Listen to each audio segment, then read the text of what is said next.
سلام پاکستان 24 نیوز کے ساتھ میں ہوں مدیحہ سلیم۔ میں ہوں ذیشان بشیر۔ یوٹیوب پر براہ راست سیکھنے کے لیے سبسکرائب کیجئے youtube.com/24newshd۔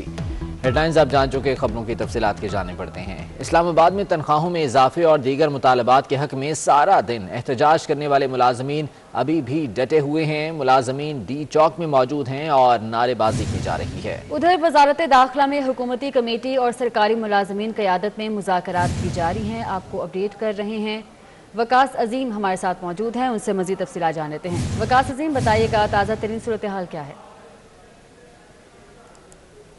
جی، اس وقت میں اسلام آباد کے ڈی چوک کے اوپر موجود ہوں، جہاں پر ملک بھر سے آنے والے احتجاجی مظاہرین جو ہیں وہ اس وقت احتجاج اپنا ریکارڈ کرا رہے ہیں اور حکومت کے خلاف اس وقت بھی نعرے بازی کی جا رہی ہے۔ جو احتجاجی ملازمین ہیں، اس میں صوبہ پنجاب اور خیبر پختونخوا سے مختلف محکموں اور ڈپارٹمنٹ کے جو لوگ ہیں، ملازمین ہیں، وہ یہاں پر پہنچے ہیں، جبکہ لیڈی ہیلتھ ورکرز کی بھی ایک بہت بڑی تعداد یہاں پر پہنچی ہے۔ اس وقت ڈی چوک کے اوپر ایک کنٹینر لگایا گیا ہے، جہاں پر حکومت کے خلاف نعرے بازی کی جا رہی ہے اور حکومت سے مطالبات حکومت کے سامنے رکھے جا رہے ہیں، اور ان کا جو سب سے بڑا مطالبہ ہے وہ تنخواہوں میں اضافے کا ہے۔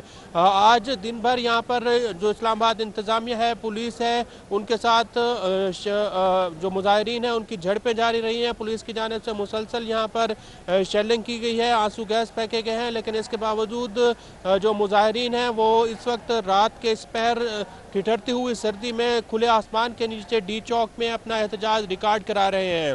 حکومت کی جانب سے مظاہرین کے ساتھ کسی قسم کے کوئی مذاکرات نہیں کیے گئے اور کچھ غیر مصدقہ قسم کی اطلاعات آ رہی ہے کہ حکومت ان مظاہرین کی جو قیادت ہے ان کو رہا کرنے کے اوپر راضی ہو چکی ہے، لیکن ابھی تک کسی قسم کی رہائی کا کوئی اعلان نہیں کیا گیا اور نہ ہی یہ بتایا جا رہا ہے کہ جو مظاہرین ہیں ان کی قیادت کے ساتھ کس قسم کے مذاکرات کیے جا رہے ہیں اور ان کے کون کون سے مطالبات جو ہے وہ مانے جا رہے ہیں۔ مظاہرین یہاں پر موجود ہیں اور ان کا کہنا ہے کہ حکومت جو وفاقی سرکاری ملازمین ہیں اور جو صوبائی سرکاری ملازمین ہیں ان کی تنخواہوں میں کم از کم 40% تک اضافہ کرے، جبکہ ان کے جو اپ گریڈیشن کا معاملہ ہے وہ بھی حکومت دیکھے۔ حکومت کی جانب سے یہ کہا جا رہا ہے کہ جو صوبائی ملازمین یہاں پر پہنچے ہیں، وفاقی حکومت ان کے لیے کسی قسم کا کوئی اعلان نہیں کر سکتی، کیونکہ صوبائی حکومتیں ان کی تنخواہوں میں اضافے کا اعلان کرنے کی مجاز ہے۔ لیکن جو صوبہ خیبر پختونخوا اور پنجاب سے جو ملازمین یہاں پر پہنچے ہیں، ان کا یہ کہنا ہے کہ وفاقی حکومت چونکہ پی ٹی آئی کی حکومت ہے پنجاب میں بھی اور خیبر پختونخوا میں بھی، تو وفاقی حکومت کو یہ چاہیے کہ وہ دونوں صوبوں کے جو حکومتیں ہیں ان کو اس بات کے اوپر قائل کرے کہ پچھلے 2 سے 2.5 سال میں جو سرکاری ملازمین ہیں ان کی تنخواہوں میں اضافہ نہیں ہوا، تو صوبائی حکومتیں اور وفاقی حکومت مل کر جو سرکاری ملازمین ہیں ان کی تنخواہوں میں اضافے کا اعلان کرے۔ یہاں پر جو ضلعی انتظامیہ کے لوگ ہیں وہ یہاں پر اب سے تھوڑی دیر پہلے مغرب کے قریب یہاں پر آئے تھے اور ملازمین کو پاک سیکریٹریٹ سے جو ہے وہاں سے نکالنے میں کامیاب ہوئے تھے اور پاک سیکریٹریٹ کو جو ہے اس وقت خالی کرا دیا گیا ہے۔ جو ریڈ زون کا ایریا ہے اس کو بھی خالی کرا دیا گیا ہے اور پولیس کی جو نفری ہے وہ ریڈ زون سے باہر نکل چکی ہے، جبکہ جو ملازمین ہیں وہ بھی ریڈ زون سے باہر نکل کر یہاں پر ڈی چوک پر آ چکے ہیں اور ان کا یہ کہنا ہے کہ جب تک ان کے مطالبات نہیں مانے جاتے یہ احتجاجی دھرنا اسی طرح جاری رہے گا۔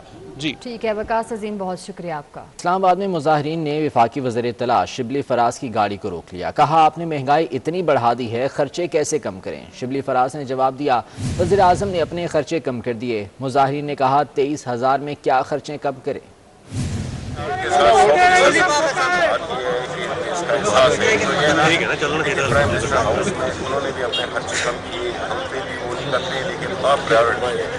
سر گرفتار لوگوں کو رہا کروائیں۔ سر ہم 23,000 میں کیا خرچے کم کریں ہمیں بتائیں آپ۔